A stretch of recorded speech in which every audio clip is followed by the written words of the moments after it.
Hi. Hi. Can I do my intro, please? Please. There's just too many thoughts. It's coffee. It's delicious, man. Um, There's just a lot that's going on in my mind, and I'm trying. In my head, I keep trying to perfect this project. Not just this one, but there's so many others, and trying to perfect every single one of them. And I'm just like, actually, there's no need. don't do that. Yeah, I saw yesterday actually, what we were discussing. And I was like, this thing really literally came out of nowhere. And I found myself typing on the WhatsApp status, hey, like, who wants to do this brand with me?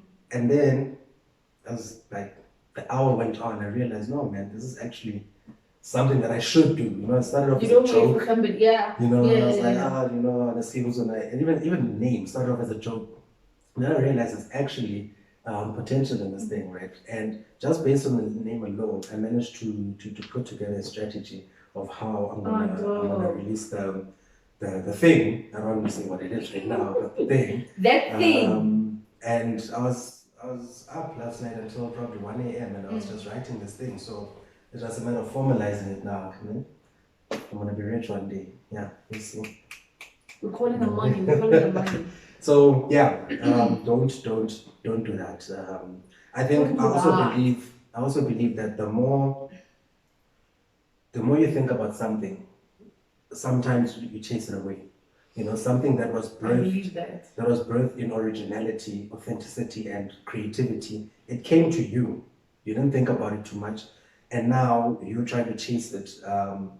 And you're changing it constantly, so it moves away. If you watch movies and how white people approach animals in the movies, hey buddy, and whatnot, they're not too aggressive, and they allow the animal the room to approach. Yeah. Right. It's just a matter of saying, look, this is a safe space. So in this context, just open up your mind, say, listen, man, ideas or whatever it is, solutions.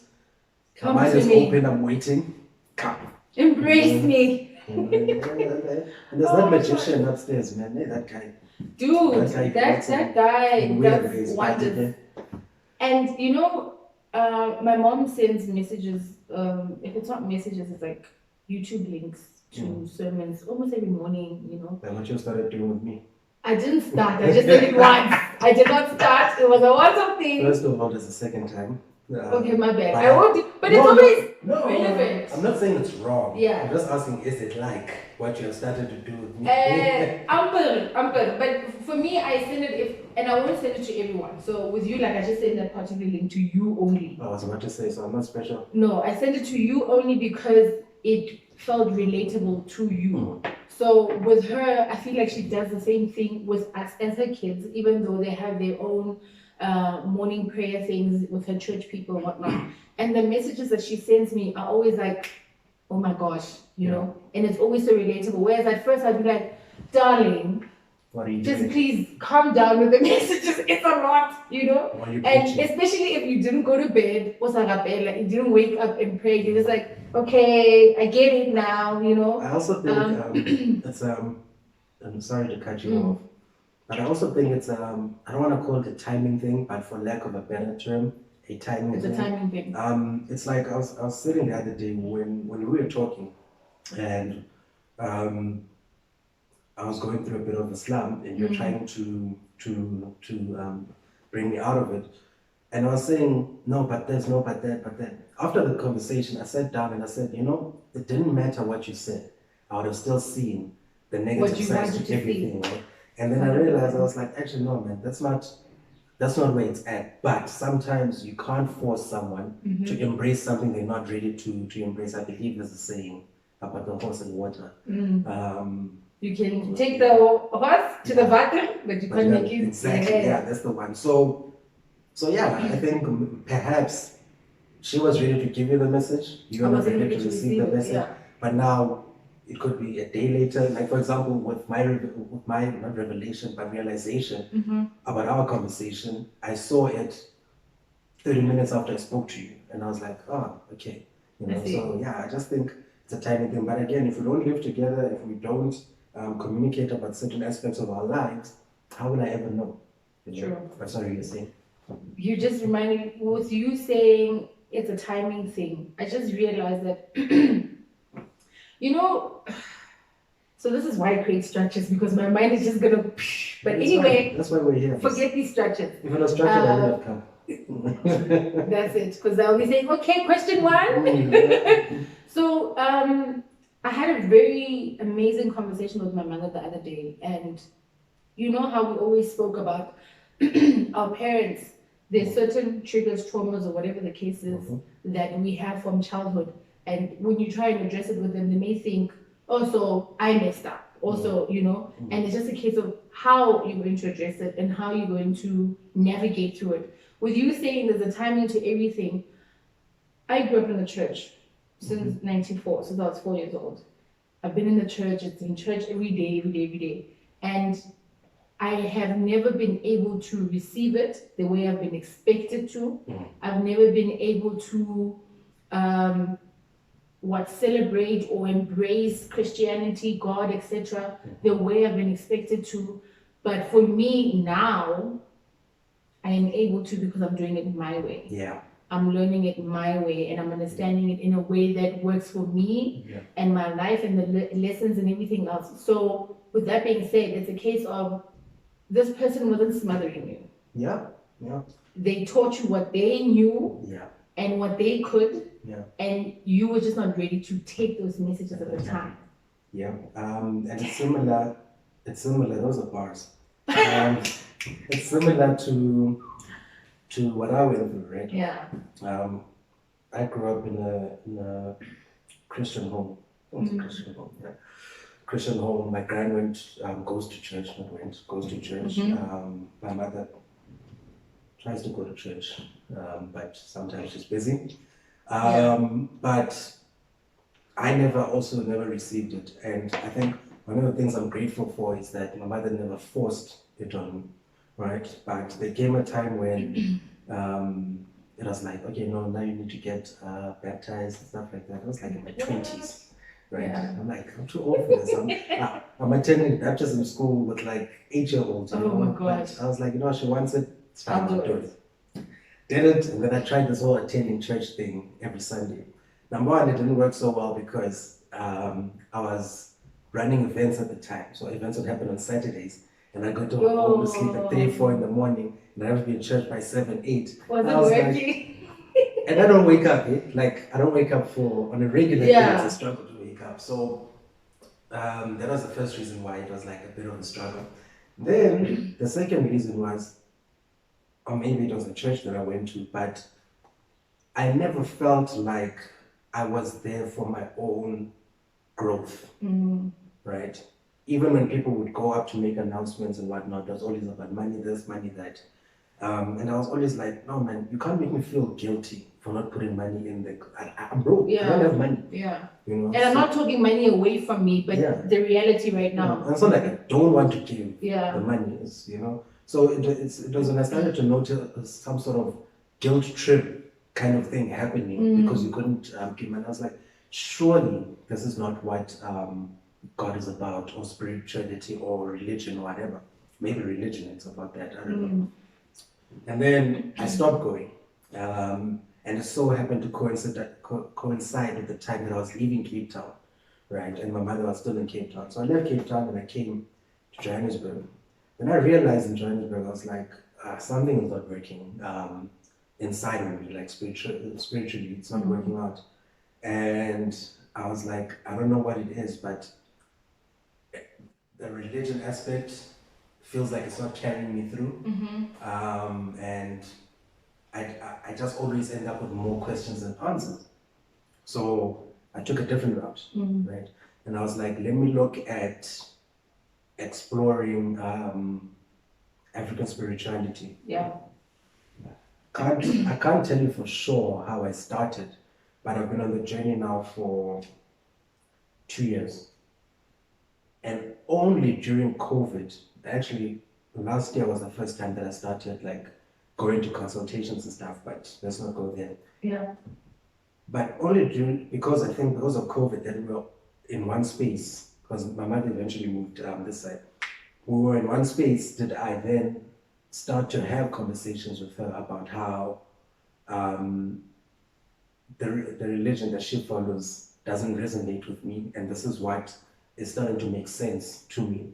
And it was kind of like at first it was like, Yeah, you know, very reluctant. but now in the past few months, it's like I can engage, and she understands. Not to say she accepts. I don't know if she does, but it's like she understands that. She's more open to. Yeah, and she understands. Oh, really, and whatnot. And sometimes when I explain certain things to her, she's like, okay, no, I get it. And she's never forced that whole you need to go back to church thing, or Jesus, Muhammad, or whatever it is. But she's always, I mean, now she's at a point where she's like, okay, cool. This person has found their lane in terms of spirituality. Let me not interfere or force my way into it. That happened because of timing. Had I found this lane that I'm in now, how old am I now? 22. Had I found this lane that I'm in now 10 years ago, it might have been a fight. It might have been a struggle. Wasn't the time for it. To get it. And I think it's acceptance. Whether no matter which religion or belief you follow, acceptance is a very big thing, right? You don't need it, but it makes things easier when you are embraced by those close to you that this is who this person is. And because you don't feel like you're forcing it. Yeah. It's not forced upon anyone. It's not a forced practice. You're free to do it. And you can talk about it openly. Openly, that's true. You don't have to feel like you're hiding at home, or even like when we're chilling, like, you know me, I go off on a tangent sometimes about these things. And you know about it, like you said, you acknowledge it, but it may not be necessarily something that you subscribe to or that you are immersed in.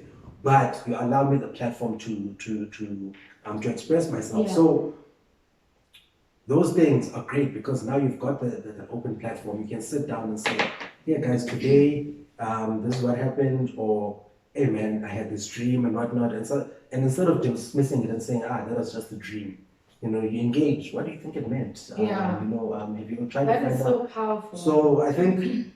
What was my point? Oh yeah, timing. So I think timing is very important, man. Everything that happens, it doesn't always have to happen at the right time, but there is a portion of the right time. So it's like sometimes you can force a screw into like a thingy, and sometimes it will stay there, and then other times it won't go in at all, and sometimes it will go in perfectly without you having to force it. So I think timing needs to be right in the sense that there must be that edge, there must be that inch that you can make it into comfortably. True. Without having to force your way into it. Because personally, me, as a person, if I feel like I'm forcing a person or anything, I'm out. Like if I reach out to you today and I'm like, "Hey, how are you?" And then like you take the whole day to reply, and then it's like, "Yeah, cool, whatever." And I check on you in 2 days, and like, "Hey, how are you?" Then it's like now it's becoming a pattern. I'm like, "Okay, clearly I'm bothering this person." Yeah. Sharp. And then you hit me up next week. "Hey man, I'm sorry. I got busy and whatnot." I can understand that, but now in my mind it's too late. That's true. It's a wrap. That is very true. That's why I always try. I'm not good at it, but I always try. Yellow bone syndrome. If someone texts me or calls me, "Listen man, I'm busy, let me get back to you." And I always try to get back to people, or I leave them on unread. That way I can so you blue tick? No, blue tick is when you read it. Okay. Oh, you just don't open it, okay? No, I put it down from the top of the screen. That's better. Don't blue tick, please. If it's not urgent and I'm busy with something, then I won't read it. So that number one, I don't forget, which is the most important thing, to get back to the person. And number two, so you don't feel like I'm blue ticking you. And I think it's also part of the reason why I went back to blue ticks, because I started to feel like people in my life were thinking that I'm being you're dismissing. I'm dismissing them. Or keeping distant. Yeah, because they didn't know, because it was grey ticks. They didn't know that I went from blue ticks to grey ticks. Even voice notes, you don't see blue ticks anymore. People have taken that thing off. Get your act together, please. Yeah, stop hiding things. How? Like what? Do you know? So my mom with this blue tick thing, I'd be like, "Darling, if you can't respond, don't open this message."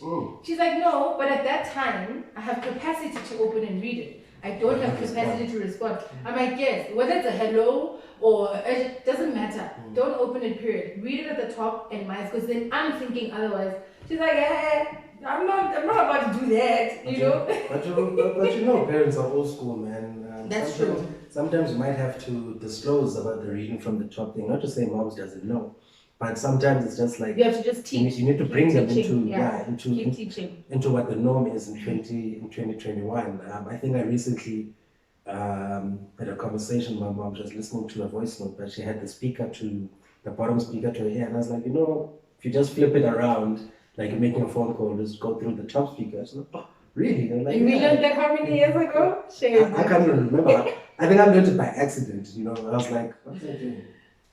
I reached for something, my phone was on the bed, I think, and then the sound cut off. I was like, I almost threw the phone away. I was like, no, man. And it's crazy with the slightest movement. Yeah, I was like, no, man, something's wrong. Then I picked it up and then ran back, and then I was like, okay, cool.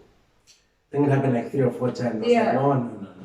What's going on? Then I think on the 4th time, I heard that the audio was still playing. When I put it to my ear, I was like, okay, so it plays there. And then I tested it. It's like, oh, okay. So I'm not the smartest guy. It happened by accident. You know? I mean, even with me, I learned when I sent a friend a voice note and he was sitting amongst people. So some parts of it were quite private. I was like, dog, why are you listening to this? I'm like, I said, listen to it. And he's like, no, just put your phone to your ear. No one's going to hear anything. That's it, you know? But speaking on timing, spirituality, Christianity, all those things, for me, it's a case of, I feel like before we even go to the religious part of all of this, it's understanding your spirit, your spirit man. What do you need for yourself, not what people are teaching you.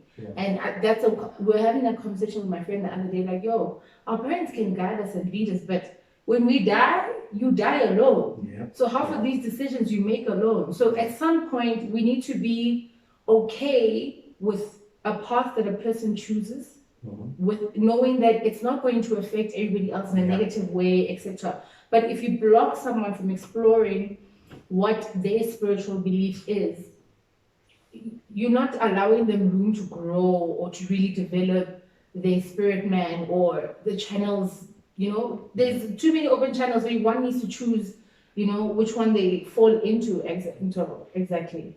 So one of the biggest lessons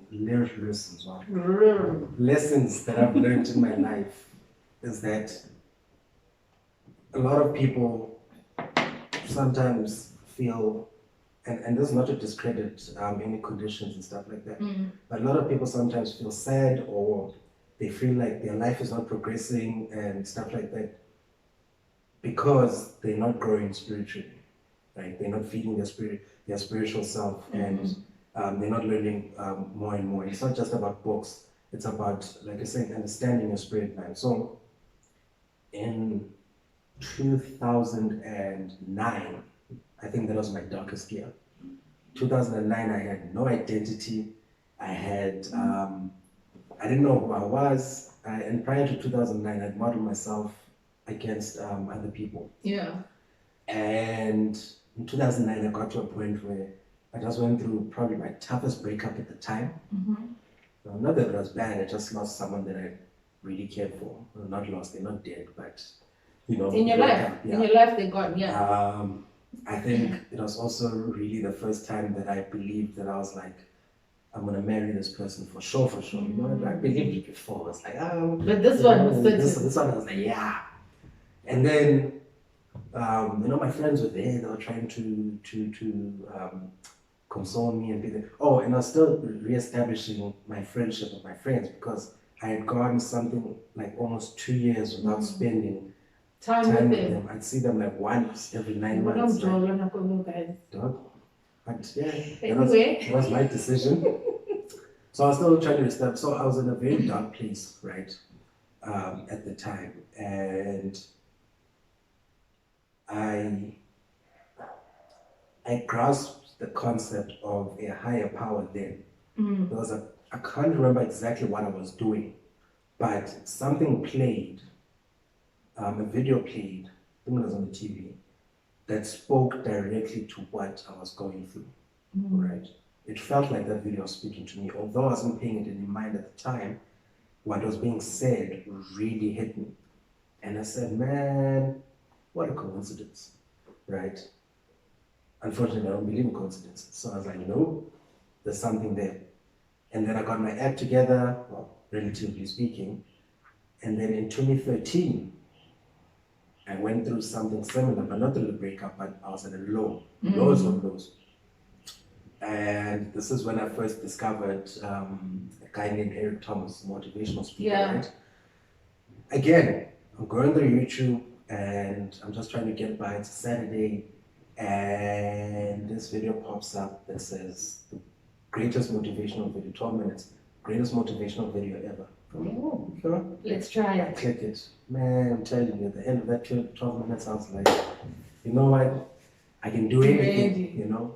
And that's when I started to realize. So in between 2009 and 2013, I started to realize that there is a being inside of me that I hadn't quite tapped into or communicated enough with.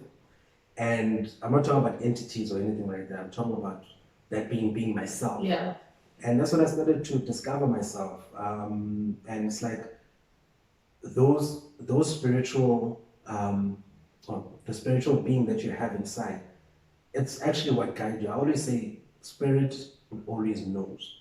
The soul knows what it needs to become happy. Question is, are you listening? You know, it's like energies. We question more than we actually follow through because we just never sure. And it's like what we're being told. It's like energies, because I could walk in here, you're hosting a group of people, and immediately I feel uneasy. That's my spirit or my soul knowing something. Knowing something about someone that's here. And you don't listen. Or an energy that's here. And I don't listen, and I sit and I chill, and then all of a sudden that person's like, guys, let's go to wherever. And I'm still getting a bad feeling, right? And I still go. And then something happens along the way. Man, I shouldn't have gone. You shouldn't have gone. You knew when you walked into the door. You should have listened to your spirit, man. You should have actually just stayed for 20 minutes and left. Home. You know what I'm saying? So the soul always knows. It's like even when it's time to create boundaries in life, your soul knows that, okay, this person now, they can't have access to you past a certain point, so you need to cut this person out. And you have those thoughts, you have those feelings. And we don't listen. No, maybe they'll change. Olwam, you know? Can you answer your phone, please? My phone ringing. Where were we? So this was supposed to, our intro was essentially 25 minutes. That is not what we planned to discuss. But anyway, I guess that's your official welcome to the Royal Mogul podcast. I am Tiro, or Royal Mogul, not Mogel, as an if. Cannot stand it. People read it and say, oh, Royal Mogul. Where do you see an apostrophe over the O with the R between the U and L? Where? Please Google the term. It's not Miguel. I'm not a Miguel. But anyway. 16. Welcome to the Royal Mogul podcast. Official welcoming. This is my amazing guest, Olwam Magona Ep03. See? Hi guys. People. Welcome to the Royal Mogul podcast. Don't forget to hit the subscribe button. Yes, he's doing it for me. And click that, what is it called? The notification bell. And click that notification bell. Like, comment, and subscribe, please. Yeah, guys, please, you know, let's actually keep this discussion going. Please comment. Yes. You know, Tefo will reply to you guys. I'm not the most reliable person who replies, as I've stated, but again, yeah. I'll reply on his behalf. Tefo, you've got But anyway, this is what I wanted to ask. So I'm not so great with structures. I try to stick to structures, but babes, I'm not the one. But I want to ask you 3 questions, right? It's supposed to be opening questions, but these are middle questions now. It's like, I thought we agreed that you were meant to have a pattern. Like, what is this? They're 5 questions, I think. You'll decide. If you're not happy with these 3, I have 3 more supporting questions that you can, you know, touch on if you want. The best book you've ever read?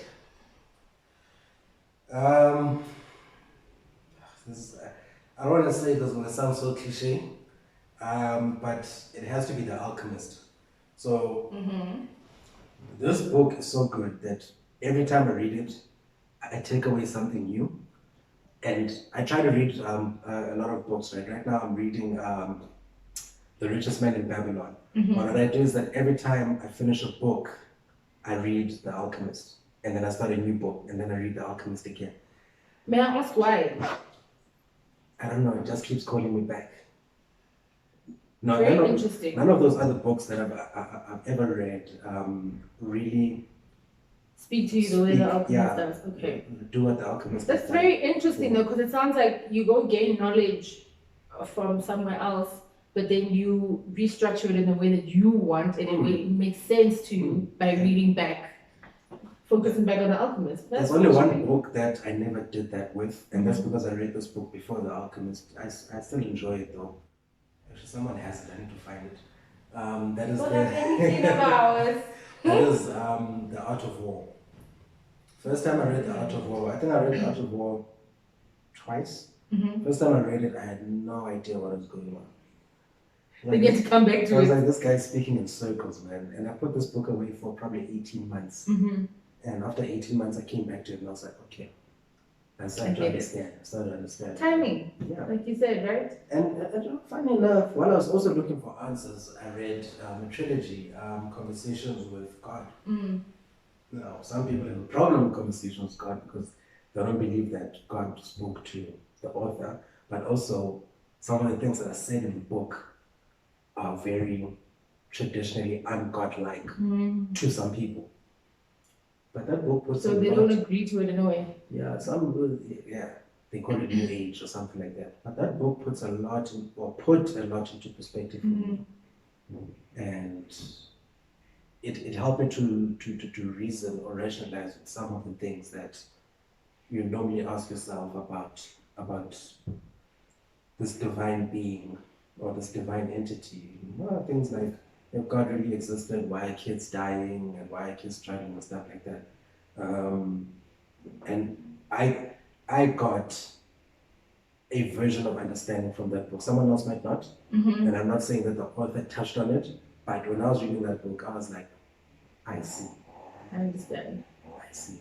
But I think it's also a stage or time in our lives that we are in, where you are more open to receiving certain things and understanding certain things, or you're in this moment of grief that you just like, I don't want to hear what your God has to say right 100%. Now, because, Yeah, and the part that intrigued me, and I'll never forget this part, but obviously I can't say it verbatim, is when I think God says to the author that suffering is relative, or something, not relative, but what we see as suffering may not be suffering for the person that's going through it. Yeah. Right? And he made an example with someone who's born disabled and they're always in a wheelchair.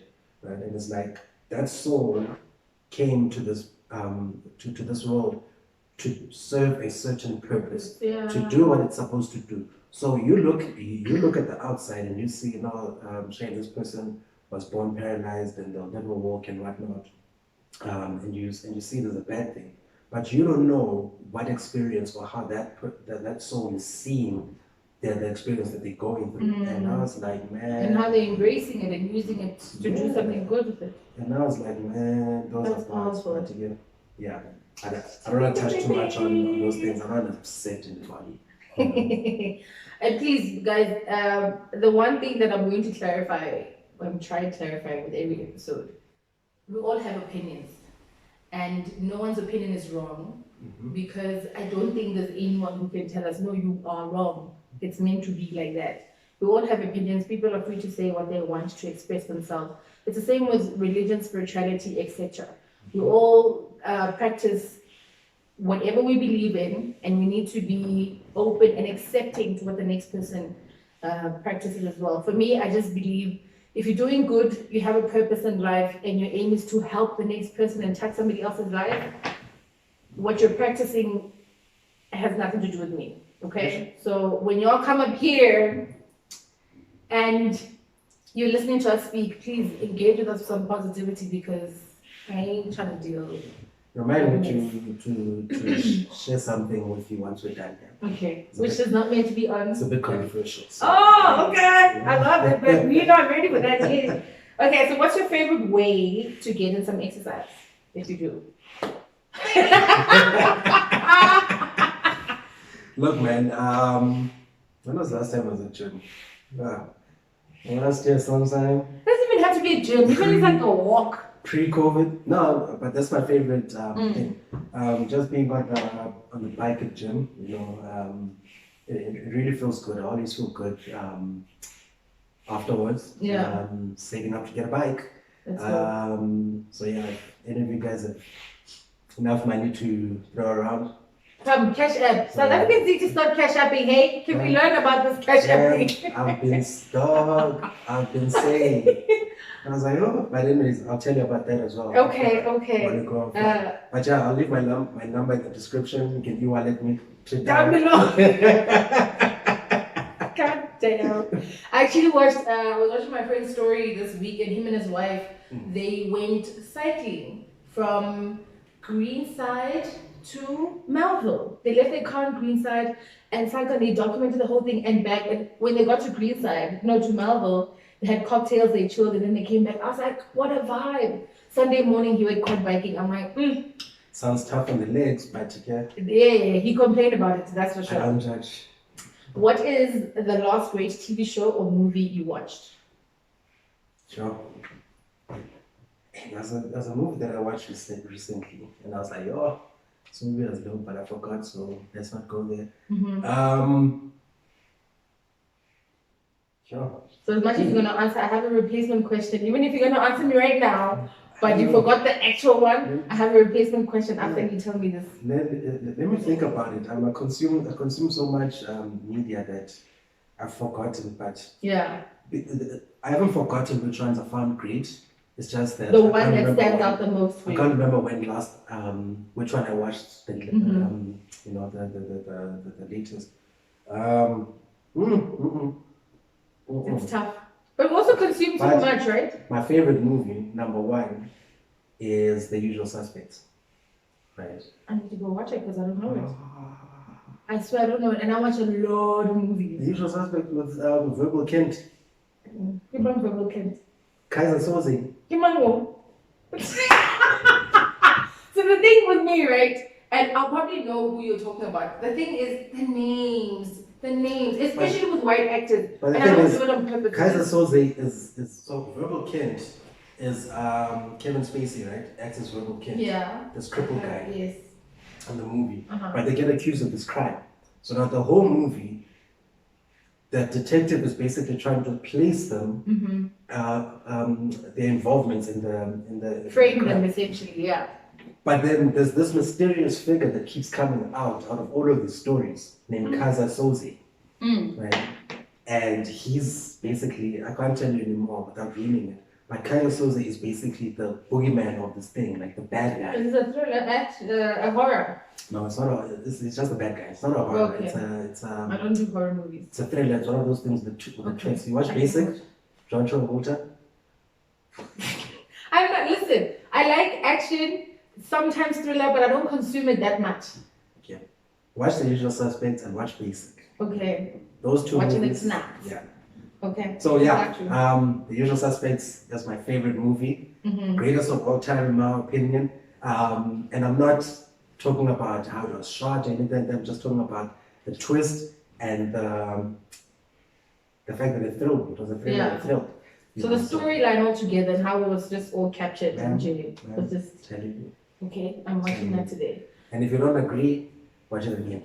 I think I'm gonna try to pay attention because the one I've adopted this horrible habit of if I'm watching, I won't say I'm watching TV. I don't know the TV, but when I'm watching a series, it's so peaceful. Who needs a TV in life? You know, you watch what you need and then you just shut down and play music or just be in your own space. So what was I gonna say now? Oh, the horrible habit I've adopted now is I'll play something on my laptop and then I'll be on my phone at the same time. So my subconscious, if that's the right way, is what's focusing on what's playing on my laptop, and then my mind is just on my phone. And with that, it's either I'm playing a game, I'm thinking of a new concept for work, I'm typing out a proposal on my phone. That it's just ongoing, and I need to learn to shut the different boxes off in my mind and focus on one thing at a time. So with basic, you could do that, Mm-hmm. and you still get the gist of the story. With the usual suspects, I wouldn't recommend it because there are like intricacies. So things will be happening in the movie. Then You need to pay attention to the guy who's basically narrating the story or whatever, he notices something, or like he looks at something and then he reads a poster, but he doesn't read it out loud. So if you're not looking, you won't see what he sees. You know. I hear you. So I think that one, when you've got proper downtime and you're like, today I'm doing nothing at all, watch that one. Leave my phone in the other room. Okay, so because I don't know if I should give you this bonus question still. No, it's fine. Okay, so it's just a question though, don't give, okay? It's just a question that just happened to me.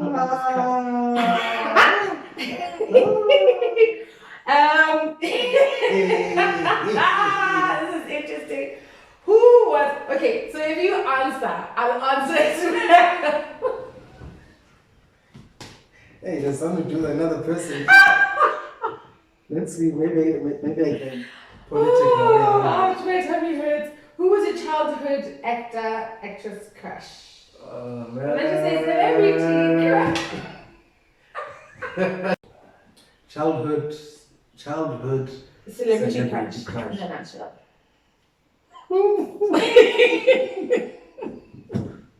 This is so funny to me. Do I have to give the name? Eba, now, who are you gonna say? If you don't give a name, what are you gonna do? I can give a description. Hey, so people must guess. Okay, let's see. No, Okay, so guys, he's gonna describe. No. Please comment below and tell us who you think it is if he's not saying the name. Guys, don't worry about it. I'll say the name of this. He's even crying. I just found it funny because I know why she's doing it. Can I tell you, when I was going through the questions that I'm going to add for you specifically, I was like, this is very interesting. Let me see if it will pop up. And it did. It's fine. Look. And I said, and you know what? I have to give you props because you got a good memory. I think I've mentioned this to you maybe once or twice. So yeah, a celebrity crush. A celebrity crush from when I was young. Was a young lady on TV, obviously. Strictly because of this question, I'm not watching this thing back. I'm gonna sit with him and watch this episode and tell you after I edit, we're sitting and watching this thing. I'm not gonna watch this again. Oh man. Tell us. Actually, there were a few, but I'll tell you about the longest one. There were a few. So when I grew up, when I had was SABC, right? Yeah. So actually before ATV, even, right? Yeah, ATV was like 2000. Was it? Oh, I don't know why I thought they were all out at the same time, but anyway, no, that's a lie. I'm lying. Am I? Yeah, because at the time all you had was Tube and UTV to watch cartoons. Yeah. And basically that's where sort of my childhood celebrity crush stemmed from. One of those shows. Obviously, it's not Tube because Tube was like cartoon characters, right? Yes. Cody and Dub. Debbie Dub. Okay, sorry. Anyways, my celebrity crush. You know what, guys? I haven't felt like this in a long time. You know, this feels like when your boys, when you tell your boys you like someone, and then they trying to go, hype you up. or they go for you. Oh my god. And then you're standing there like, okay, what is she gonna say? you know, trying to like, you know what I'm saying? I know it's not, but this is what it feels like. My childhood crush was Cece on your TV. That was now goes that by was the Pulisane Lavelle. No one calls her Cece, don't worry. Isn't it just childhood? Yeah, my bad. Childhood. Yeah. But yeah, Pulisane Lavelle. You was my childhood crush. Yeah. Okay. Okay. Why do you like this, man? I'm not supposed to reveal this information on a podcast, guys. Like, you know. Guys, this platform is about being honest, okay? Although, I'll take solace in the fact that no one knows me. No one They're knows about me. to know you now. No one knows me in the Johannesburg circles. No So one it is gonna doesn't see me. matter. Yeah, no one's gonna see me. Also, a crush is a crush, There's that man. guy, you know. Yeah, no, a crush is a crush. A crush is a crush, unless you genuinely want to act on it or whatever, and you both feeling each other. It's whatever. Dog, acting on crushes. You know what? This is part of why I don't slip into the DMs. I used It to. almost never ends well. Yeah, because you see, that's why we're friends. Because Yeah. you understand the importance of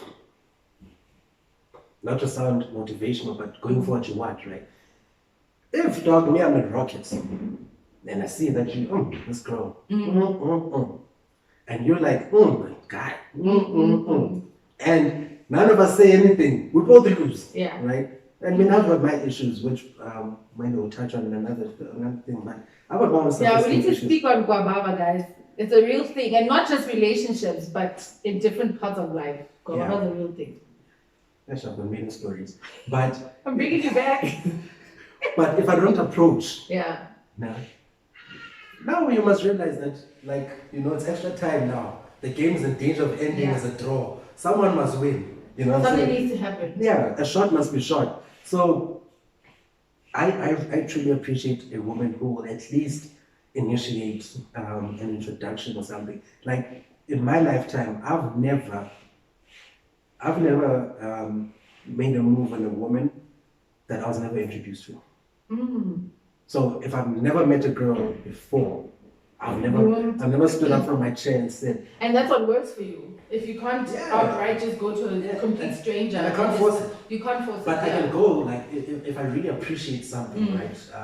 Maybe her outfit is put together well, or she's just like killing it. I can go to someone and say, excuse me, listen. You look amazing. Woo, and then keep it moving. I don't even try to push conversation past that because that's why I went there, right? Now, someone might ask, what's the difference? Because now you've gone to someone that you don't know and spoken. The difference is that I'm shooting a shot here. You know what I'm saying? It's different to just complimenting. I'm going into war. It's completely different. The war you can get shot back, Yeah. or you know you could win the war. But at the end of the day, guys, for me, it's really, especially now. I think in 2021, it's more relevant that it is a 50-50 thing. Go for what you want. Go for who you want. You know, you see that guy, he might not even notice you. Not to say you don't look good, but maybe he hasn't looked on that side of the club or whatever the case may be. Or he's got short-sighted.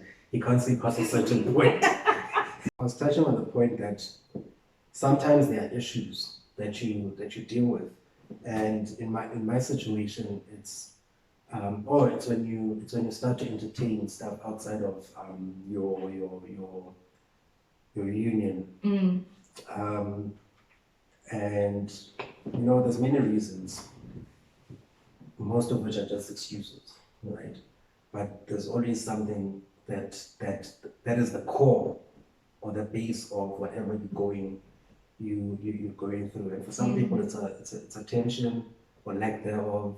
Some people didn't get enough attention from their families. Some didn't get enough attention from friends. They had all the attention from family, but you were actually saying, sorry to cut you. Actually, how we got there, you were talking about certain things are from childhood. Yeah. And it's not entirely our parents that you need to look at. Yes. Yeah, and it's sometimes not even family. It's not family. Family could give you everything that you want, but when your peers and probably society as a whole rejects you, because for example, I was a chubby kid, you know, and I'm an only child to my mother, so I was very antisocial. Didn't know how to get along with people. Yeah.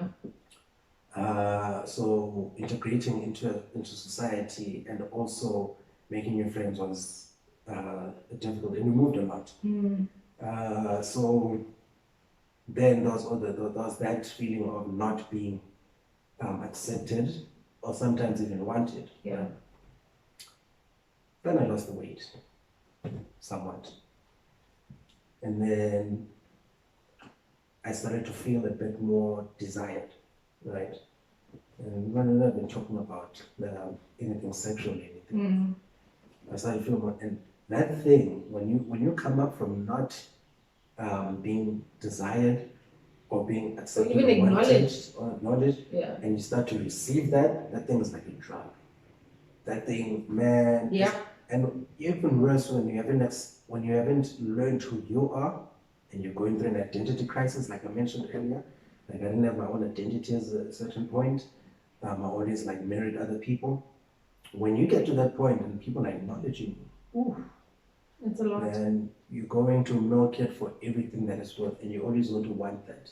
You always want to want that validation. And the problem now becomes that even when you get into relationships, like you go from one relationship, and then when you break up, or if you break up, you move on to another relationship, and it starts becoming, you don't become necessarily a serial dater, but you always want to have someone there that's going to validate you. And there's an expectation of something being filled every time. Yeah. Be it a friend with benefits, Sure. be it just a companion that you do stuff with. Doesn't have to be that intimate, but intimate on an emotional level, or a partner in terms of a relationship. And then what happens is that now when you start to get that attention also elsewhere, even though you've got someone, it becomes, or in my experience, it becomes hard to turn it away. The more you get, the better, And right? then you entertain it and whatnot, and you're feeding your ego, right? You've never had a chance to feed your ego before. Now you're feeding the ego, you're feeding the ego. And then it becomes a thing. And then you keep going, you keep going. It becomes like a hamster wheel of sorts. And you keep going, you keep going, you keep going. And then much like I did, or it happened to me, then you lose someone that's been good to you, and you realize, oh, no, man, I messed up. something is wrong. I messed up, something is wrong. And then I took stock of the fact that I hadn't given myself, in over 5 years, I hadn't given myself time to, because I believe that in every relationship you sacrifice part of who you are. Sure. Sometimes not intentionally, but sometimes you get into relationships where one person is stronger than the other in terms of personality, and you have to kind of bend to their will for the thing to work. And then I realized, I was like, I've gone over 5 years and I haven't really taken time to myself to really relearn who I am, what my boundaries are, and everything that I would accept and I wouldn't accept. And that is when I started to fully realize how much I've hurt certain people. That's when I started to fully realize that I never meant to be that kind of a person, but I ended up being. And I think now I'm at a point, and I say I think because, it's tricky. But 1 minute you are okay, the next. But I fully believe now that I'm at a point where I understand. And I'm at a point where I can always put myself now in someone else's shoes. And if I'm faced with a decision to make, how would I feel if I was in that other person's shoes? Yeah. Right? It's not about getting away with it. It's not about how well I can hide it. It's all about if this person were to find out, or if I was in their position and I found out. How would I feel? How would I feel? And how would I actually feel about myself in that whole situation? So now I don't see myself in a position where I can do that. Also, man, I don't know. I think if you don't feel guilty about making people feel a certain way, most of people who are genuine and they're good to you, I think that maybe there's something that you need to work on. Yeah, some introspection that needs to happen. Like I feel, whew, like, it's heavy. Yeah, it's heavy, and it's a kind of heavy. I'm not trying to carry it on my shoulders every day, but it's a kind of heavy that when you sleep at night, you feel that there's something next to you, not spiritually, but you feel that there's something next to you. There's a weight that, because when you sleep, you're all by yourself, right? And sure. You can't lock your mind out. So your mind runs through everything. So it's an amazing thing. And your mind, and you keep coming back to certain things. And there's certain things that I won't lie, I've said this to you before. I think I actually need to properly invest in therapy to properly deal with these things. And I don't want to say get over it, but learn how to manage it better. Manage the how thoughts to also better. not to carry the load so much, because I realized that I messed up, right? And there's absolutely nothing I can go back and do to change it. Yeah. Right. The best thing, in my opinion, that I can do right now is become a better person going into the future for the people that are left in my life. You know what I'm saying? And that's all I'm working on, man. Is to become a better person. Now, don't mistake it for someone who's just trying to please people. No. There's a difference. Yeah. Right now, I'm at a point where if we can't get along for whatever reason, or there's some sort of friction, I'm gonna try approach the situation differently. Try discuss it. Try to fix it. If really there's nothing that we can do about it, then it makes no sense for us to stay in each other's lives, because it's causing so much friction. It can't be that if we're gonna hang out with people, I have to ask, is Tshepo gonna be there? You know, and if Tshepo's gonna be there, I can't come. Or when I'm already there, anything, or while I'm already there, but like, no man, don't invite Tshepo. Or someone says, oh, there's Tshepo on the phone, she's on the way. Guys, you know what, I have to go. You know, it can't be like that. It can't be that we are a group of friends and there's animosity between us. And that takes up so much energy. Yeah. So much. So I address things. Sometimes there are things that I can overlook, which is fine. It's not healthy, but it's fine. And then sometimes there's things that I have to say, man, your energy's off these days. Is there a problem? No, there's no problem. And then your energy continues being off, obviously there's a problem. I have to distance myself. But more often than not, I've seen that it's normally small things that can be fixed. So a lot of things in my experience from what I've seen with other people is that they don't talk, they don't discuss, they don't say. You just what you said to me really hurt me. Yeah. Some people have got that ego that I'm not going to admit that what they said got to me. Why not? Especially it's the best way to heal and overcome as an individual as well. Especially if they were not being malicious about it. So to a degree, I can understand if you see that someone is being malicious about something, you're like, okay, I'm not going to show them that it affected me. You know, I'm not going to give them that satisfaction. But if they're not being malicious about it, maybe they just said it. Maybe they for some reason didn't think it would hurt you. I'm a firm believer in let it be known that it did, and if it continues, then you know where you stand. Yeah. Even if they're saying it in a malicious way, you don't have to show a reaction in that moment, in public or in that moment, or you don't have to give them the satisfaction to say it got to me. But I think that you need to verbalize the fact that you didn't appreciate it. Right. And they can also clarify what they meant by it, and it was to help you, or were they being smart, you know? Yeah, if they're being smart, then they'll say, yeah, you deserved it, you know, fuck you, man, whatever. And then you know. My number one thing is you have to know where you stand in someone's life. Right? Because now what are we going to do? We're going to run around each other all year, and then one day something's going to happen.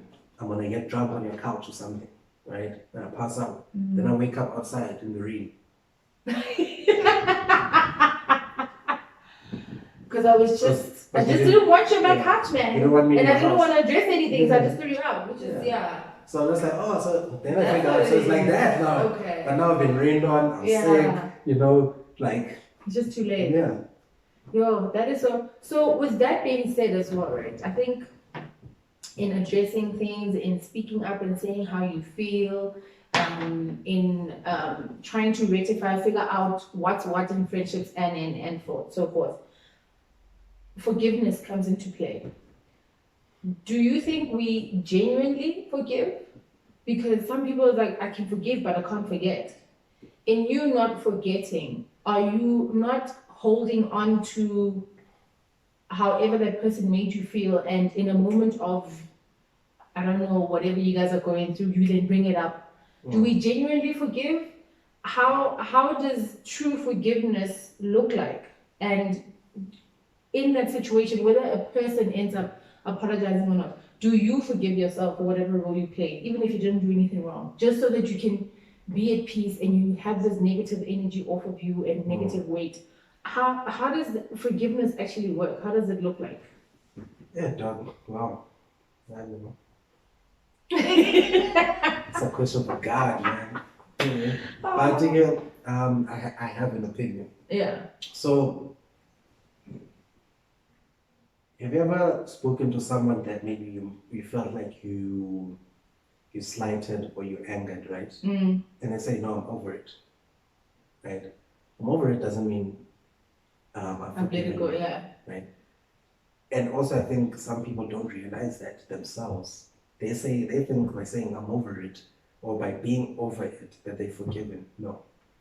For me, forgiveness is like success. Mm. Forgiveness is defined by each individual.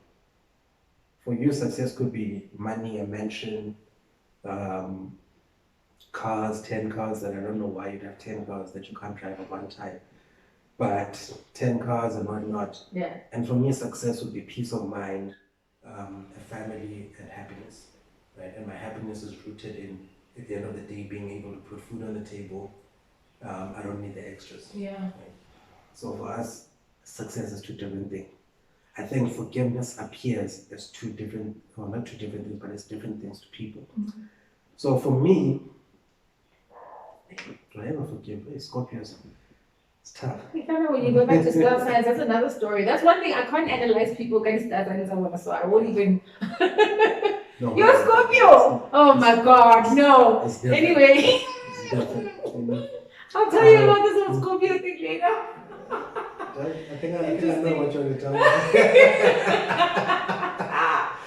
Very interesting. Anyway, for me personally, forgiveness is for you more than the other person. Even if that other person is genuinely sorry and they want you to take that load off of their shoulders, that's not your responsibility. Yeah. Forgiveness for me is accepting what the person did, accepting if they're remorseful or not, then deciding that you've left this thing behind. You're never going to pick it up again. Yeah. It's never going to come up. Obviously, sometimes you can decide something and then a trigger brings it up. But in my life, most times I've decided to I don't know, man, I've lived to a certain degree a charmed life because I haven't found myself in spaces of triggers. Or even when something happens, it's supposed to trigger something. I'm just You like, just like, it's what it is, you know. so you know how to just. I think so. go I and think let it so. be. I think so. I don't know. And I don't think a lot of bad things that have happened to me have really shaped me to be traditionally what a person would be. So let's say maybe someone did something bad to me and I'd be vengeful, right? I think it did the opposite. I learned how to forgive because of what that person did. So that's the kind of structure that I think, I won't say I've accepted for my life, but I think was accepted for me. So my spiritual man accepted that the life of least resistance to change is what I need to adopt. And sometimes that's what conflict is. It's change in your life. So you and this person no longer belong on the same path. So how do you split? Sometimes it's not amicably. Sometimes it's a rough split. But you need to accept it for what it is. And there's learning in that as well. You guys don't align anymore. And sometimes you get to a point in life where you're like, yo, had I stayed there, I wouldn't be where I am now. You know? So that's the third part about forgiveness. Leave it. Leave it there. If it doesn't serve you, leave it. You know, so that's true. So for me, that's true forgiveness, you know. Accept what this person has done. See if you believe, if they're remorseful or not, and then leave it. Even if they're not remorseful, even if they're like, you know, fuck you, whatever. Well, okay, that's who they are. You know that's what? It. From this point on, I'm not going to carry this thing with me. You know what? It's a shame. 20 years of friendship, it's a shame. Yeah. But let's leave it. Because the thing is, guys, with my belief, we all carry light, different kind of light. So there's no way I'm going to let you dim my light long term. Because obviously we feel what we feel. I could feel sad today, I could feel sad for the next month because of what I've just lost. But at the end of the day, it mustn't be my permanent state. Because what's gonna happen is that now me, I'm sad and I haven't washed in like 6 weeks. I haven't brushed my And that teeth. person has moved on. That person is living. Far gone. You're there on their Instagram and they're having a great time, you know. And they even blocked you on purpose. Yeah. They want you to see. That is so hectic. So once you leave those things, and man, And that energy takes up your time, doesn't it? It It's so does. much time of your life that you are wasting on that particular negative situation where you could have just learned from it and found a way to deal and let go of it and just seek a better path for yourself. and I say this like it's easy. Man, it's not easy. It can take a while. It's not easy. It's easier when you know who you are Yeah. and you accept. Sometimes, you know, guys, sometimes you're just a shit person. You must accept it. Because how do you Yeah. fix it if you want to fix it, if you haven't accepted it? Because you don't know what to fix. You know, you could be like the most arrogant person and you wonder why your friendship circles, they love you, but they don't want to hang around with you. Because with this arrogant, up until you realize what you know, man, actually I'm the problem. Can you start to fix things? Because as long as you think you're not the problem, then you can't fix You it. can't fix You anything. know? Sometimes. Sometimes you're just a great person going through a rough patch. And you know what? Getting caught in the moment as well is another trip, because when you get caught in the moment, it starts to feel like there's nothing else going on. This is all. You know? And it's like even in the journey when you're trying to make it, and I've caught myself in this space a lot of time. You look at where you are, you look at where you want to go, and there's a great gap in between. You can't even figure out how you're gonna move from here to here, right? But you have to fill that space in between. Yeah. So you don't know how I'm going from 30 Rand in my bank account to having 10 million. You know, but this is what I want. Right? That thing can cause mad anxiety. That can keep you stuck. Yeah. That will have you stuck for a I minute. think it will cause depression and whatnot. And because now you're saying there's no way I can get there. There's no way I can't even bet with my way to 10 million or 30 Yeah. right? But I say, just look. People say don't dwell in the past, and it's true. But glance. 5 years ago, you're not where you are, Right now. right? And even if where you are right now is not a better space than where you were 5 years ago, you have to then remember what 5 years ago I was here. Now I'm here, but I've done it before. Yeah. So I can do it I again. can come back. But even if now you're here or 5 years ago you're here and now you're here, you need to look that I've made so much progress. So although my target is here, I can be here in 5 years. I can be here in 10 years and in 15 years. But you need to be in that mind frame to say, yes, right now things are not good. I don't see how I'm gonna do what I'm gonna do tomorrow. But hey man, I come from a good time. I've done it before. You know, or even if I don't come from a good time, I'm in a better place than I was 2 years ago. And you know, I don't read the Bible, you know? You don't read the Bible much? I don't read the Bible, right? But I can quote some stuff. And this is not a religious lesson or anything. But there's a part in the Bible that goes along the lines of be still and know that I'm God. Now, a lot of people tend to think that part is just about giving up, right? Or surrendering, not giving up, surrendering. Part of it, I believe. It's part surrendering. Okay, this is my situation. I get it. Yeah. And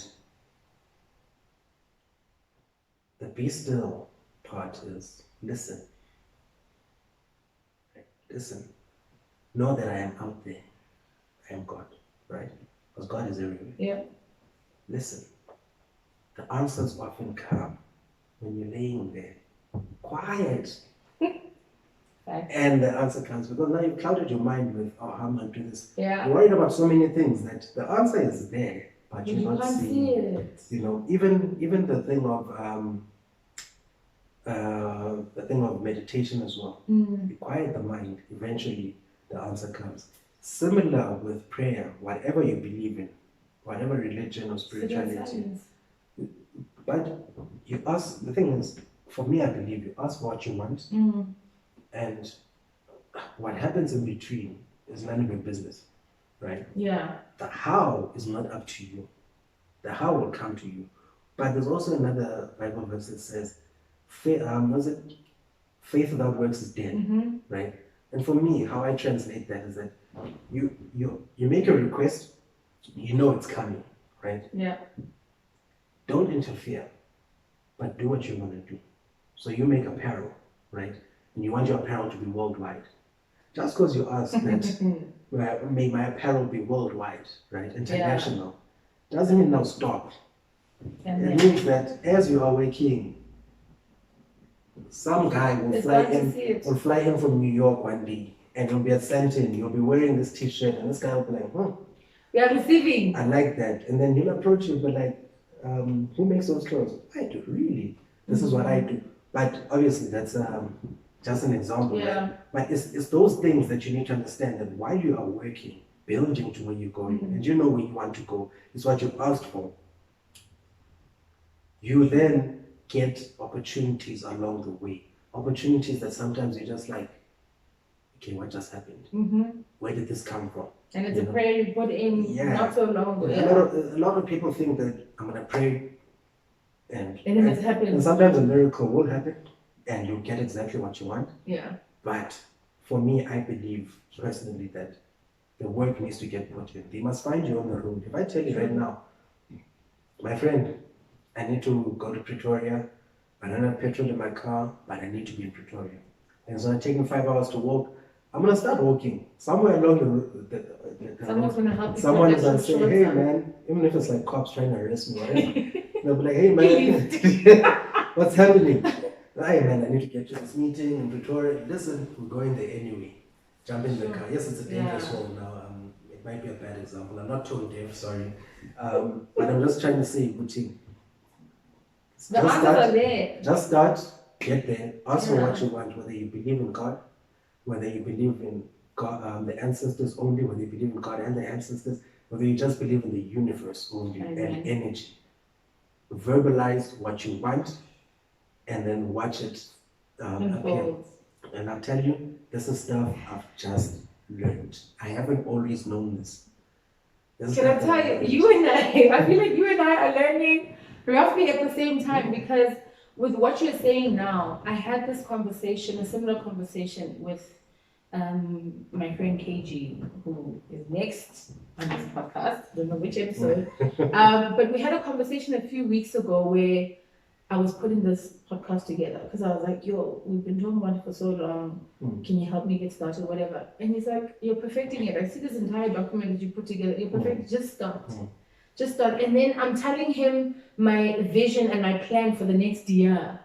And I realized, I'm like, darling, in order for this to happen, you have to start somewhere. Yeah. In order for you to see yourself there a year from now, whatever, you have to start now, because this is what you want to put you in that place.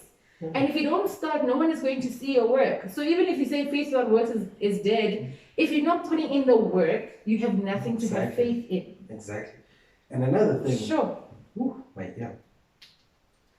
And another thing. Somebody speaking to you. That's how hard those bars were. And another thing is, guys, I was watching Steve Harvey the other day, and he was talking about faith and God's grace, right? Yeah.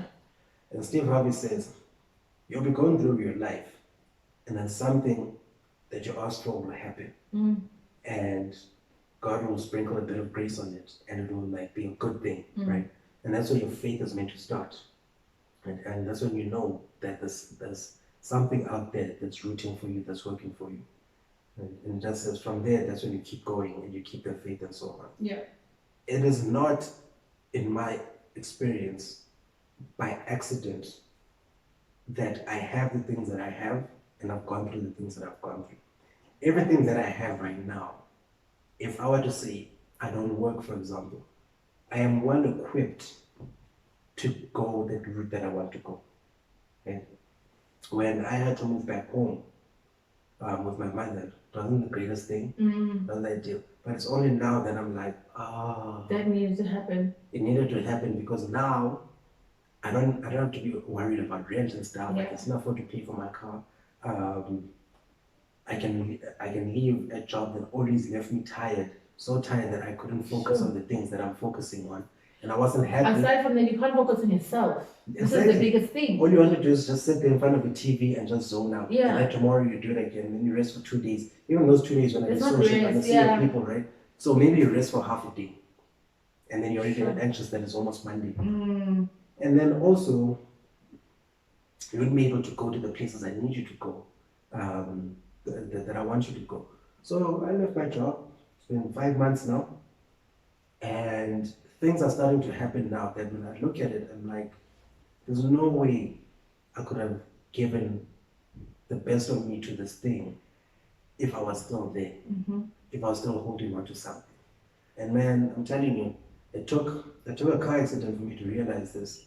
But I was just like, I need to make a move now. I'm out. You know, because after the car accident, I felt, I want to say depressed because that's what the easiest way to describe how I was feeling. But I haven't been diagnosed, so I won't Don't say own that. it, yeah.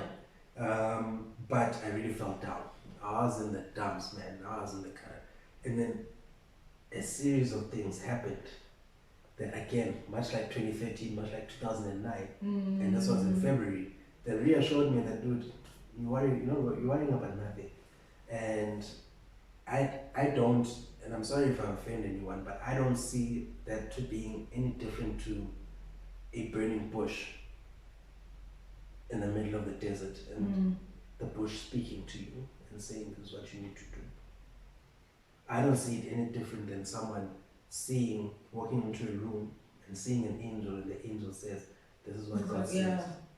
I don't see it any different. It's just that now the means of communications have changed. And it makes sense to you that way. That's how it was brought to you. Yeah, I mean, like when I was at my lowest this year, I had people I didn't even imagine would rally up and try to, like, pick me up, sliding into my DMs, because sometimes I vent on Twitter, right? And I don't vent because it's the only place I can go. I write very well, if you must know, right? So I could vent on a piece of paper, but for me, it's like, if someone can resonate with what I'm going through as well, they can see that they're not alone. Yeah. You know? And somehow, hopefully, I can give a lifeline to somebody who might have thought about doing something. So, because and your lifelines may be there as well. Yeah. And you know, some people have looked at me and thought I had it all figured out when I was going through my toughest time. So maybe someone is looking and says, this guy looks like he's all figured. And then when I start to bring out the other side, they're like, man, wait, he's going through the same thing that I'm going through. And then maybe I'll be alright. But anyways, I digress. Sorry, before you even continue, I think with that, isn't it because we are too afraid for people to see who we really are? It's like we always have to seem happy, joyful, like we have everything together. And if you become vulnerable to the world, which is now I am starting to do with this podcast and having the people on here. This is why if you spend too much time on Instagram, you'll believe that. You will believe that's what life is. Because people are always happy in this room. I don't mind posting an L on Instagram for two reasons. Number one, that's what happened. Right? And on Instagram, I'm documenting my life, not my happy moments, right? But number two,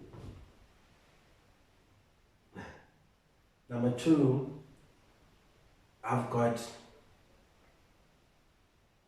a support system, a supernatural support system, right?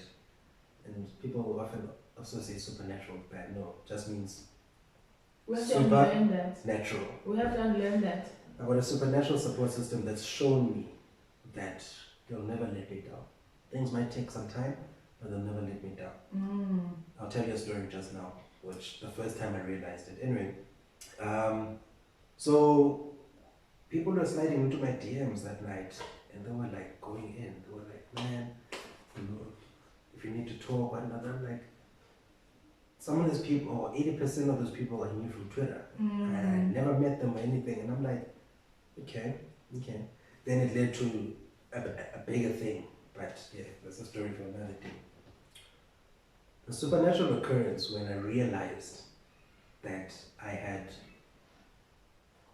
guidance in life was I still stayed in Windsor East at the time, right? So I was gonna catch a taxi from Bree to Cresta and then walk home.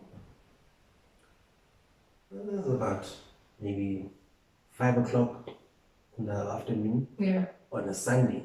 So taxis are scarce, right? So I see this taxi and it's about to be full, just one person left. So I'm trying to, power walk to it. Yeah. And I promise you, this guy comes out of nowhere. And he jumps into the taxi and closes the door, the taxi takes off. So I'm just like, oh man, it means I'm gonna get home late, my mom's gonna be angry, whatever.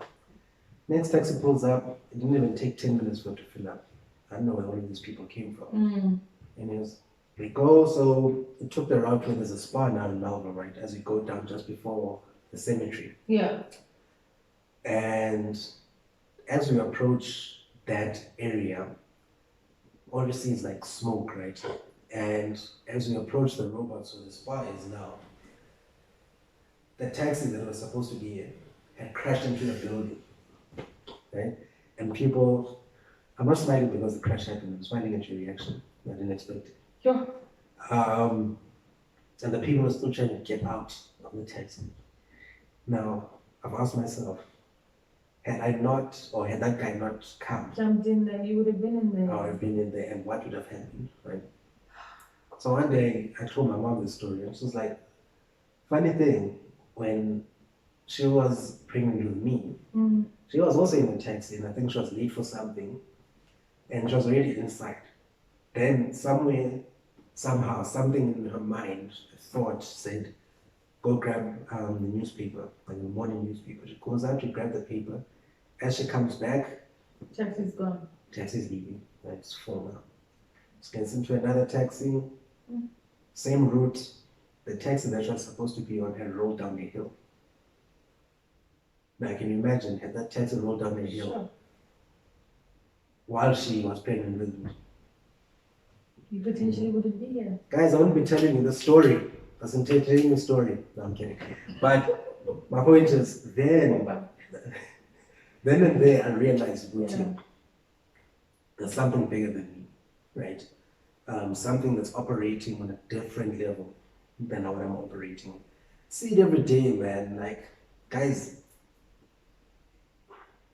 like I'm late a lot. Yeah. Right? Like a lot. Don't justify your late, but okay, there's a reason. Like I'm late a lot, right? But there are times when I'm like, man. There's a reason. Why am I so late? I remember the most recent one was a few months ago. So I don't keep my car keys on with other keys. Yeah. Right? They're just by themselves. So man, I'm looking for these keys. Bro, I'm looking. So I'm like, I'm gonna take the spare key. Yeah. But then problem with the spare key, the battery's dead.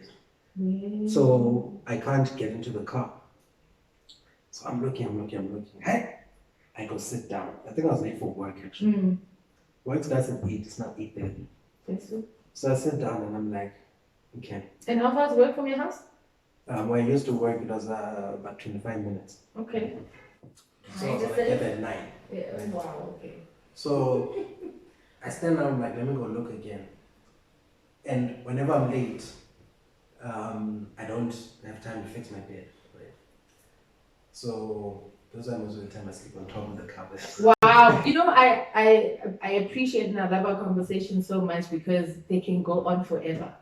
And it's not small talk. It's not how's the weather or whatever. It's not time wasted conversations, which I can't handle small talk. Like, I think that's what makes me anxious, especially when you meet new people. It's like, okay, what do I talk about now? Do I compliment you? Do you look good? You know, because you don't know, or some people are just not from the jump ready to dive into deep conversations. Yeah. However you define a deep conversation, and I'm that person. Whether religion, not even religion, no, we don't have those chats. I avoid, guys. We don't have religion. You see me out? Politics, no. If you see me out and you start talking religion, that's not the conversation is over. Because you know, I was actually, a friend of mine was here the other day. I'm digressing as well, but it's all aligned and it's my podcast. I can do whatever they. So alright, that's why we start podcasts so we can do what we want. A friend of mine was here the other day and was speaking on religion, Christianity, beliefs, etc. So he's a deep Christian, right? But he's a deep Christian that, dude, that man makes me understand Christianity so well, or the belief and practice, your godly path so well that you won't leave there thinking, oh, so when I'm in the church, I'm there for this man and I'm feeding into this church to grow, whatever. You have a responsibility for your own growth. Yeah. The pastor that you're there to listen to has a responsibility for himself, Yeah. for you as well, but he should also teach you, God forbid, or if I were to digress or die or something, I would step away from this path. You should know what your purpose is. You should still be able to take these messages and apply them into your own life and not just say, but Muhutuna said this and now he's doing the opposite, I'm out as well, you know? So it's a thing of, I've learned that I'm not rooted in one church because I moved away from church for like a very long time ago because human beings, you know, but I'm learning to connect with God in my own way. That would make sense to me without feeling like if this person shares their opinion, I'm going to be offended, or they're trying to teach me something different, or it just doesn't align. Because I feel like religious people or Christians just want to have these conversations to debate who knows better than the other. And I don't think that's how we are. If you're trying to call people to Christ, that's how it's going to work. It's not a platform to do that. We're here to serve, but we're here to serve differently. And can we allow people to discover what their role of service is without imposing our own, you know? When you go on social, you see so many, but the Bible said this, this, and this, you're wrong because this is how it translates, and I'm just like, no. So the one important thing he said, the one thing I can teach you is love. And it's like, if we are going to talk about Christianity and we're going to debate, if we're debating, it means we didn't study the same thing. We didn't take the time to learn. You know, if you want me to teach you, I will. But if you're coming at me to tell me, after I've said I'm a Christian, you say, but I believe that, then we have nothing to talk about because you want us to have this discussion of who's right and who's wrong, and that does not work. That's what causes division. I'm going to leave you with this. Eddie Griffin, the comedian, says in one of his stand-up comedies, I forgot which one, he says, in Islam, they say Muhammad is the messenger. In Christianity, they say Jesus is the messenger. And he says, who cares? Did you get the message? So that's the point. That's the whole point. Thank you for tuning into my podcast, guys. Oh my gosh, I am so happy. Well, I wanted to wrap it up, but then he just wrapped it up for me. I don't think I have anything else to say. I think I did too much at this point. on your behalf. No, do you know the purpose of this, right? Like I said, it's all about healing, learning, and growing. Yeah. And this episode on its own has so much healing elements. It has so many learning elements. It has so many growing elements. And it wasn't for all of it to come from me. You understand? I didn't start this so people can listen to me. I started it so people can hear what we all go through that we don't speak about publicly that often, to hear your journey in life and what they could take from it, you know? And for me, I'll put in my 2 cents here and there, but for the most part, I get to take some from you as well, you know, and use that as my learning path, as my growing path. And to really, really encourage people to go to therapy if you can, or find channels, your healing channels. For years, I kept saying, I'm healing, I'm discovering myself, whatnot. But there's certain times where you sit and you realize that I didn't heal from anything. Yeah. I just suppressed it. Yeah. I grew from this person to here, but every time I think back to a certain time in my life, a certain situation, it's a trigger. It's trauma. Like you said, you don't necessarily have triggers and traumas because you found a way to deal with them and whatnot. I never did. I suppressed them. And suppressing that can appear differently in your life. Whether it's having the wrong people around you, whether it's dating the wrong guys, or whatever the case is, or choosing, or just rushing God's hand and choosing the wrong path, I guess, you know, and not taking the time to listen to what he's actually trying to guide you through or give you. So, I mean, therapize. Just therapize. It works. It works for me. Is that a word? It's my word. It works. But yeah, find your healing elements. Maybe this may be it. I don't know. A friend said Instagram posts are not really healing. You just read them, and you know, partly true, because you read it and you want to act on what you heard. But how do you do that? You know, it's easy for me as well to just go on and say, oh my gosh, this is so deep, this means so much to me. Okay, how do you make it stick? How do you transition from who you once were to become a better person? Do you have to remove certain people out of your life? Do you have to change the way your habits are? You know, your biggest thing is you having resigned allowed you more time for yourself. So now you incorporate self-care, which a lot of us don't really consider or factor into our lives. We're always rushing to do or add on to certain things, but so if your whole being is not good, nothing else will be good. Yeah, no, it's very important to identify what self-care is for you. I'm a guy who likes to take it easy, right? I enjoy my sleep. I don't like being rushed. So part and parcel of my self-care routine is that I try not to start before a certain time during the day. I'm normally up early, but I'm doing other things that are for me. We're wrapping it up. It's been an amazing conversation. It's been half the things that were on that card were not mentioned, but I'm happy because it would have just felt like I overly prepared. Overly? Is that the word? I over prepared. You've already made words up, so. Hey, it's therapies, it's overly, whatever it is, it works. So I'm thankful, Olwam, my friend. Thank you for being here. I appreciate you. And I hope everyone gets to enjoy this podcast. You get to learn from it. You get to, heal, grow, laugh. Most importantly, for me, that's the biggest thing, just to have fun. Have fun and enjoy yourself. Find your self-care routine. Find your healing practice or routine. Find ways to get out of old habits that do not serve you right now. We live in our heads a lot, and there's so much we can do if we just remove the negativity and live out our dreams so we can achieve everything we've put our minds to. So with that being said, thank you for tuning in to the Royal Novel Podcast. Until next time, toodaloo.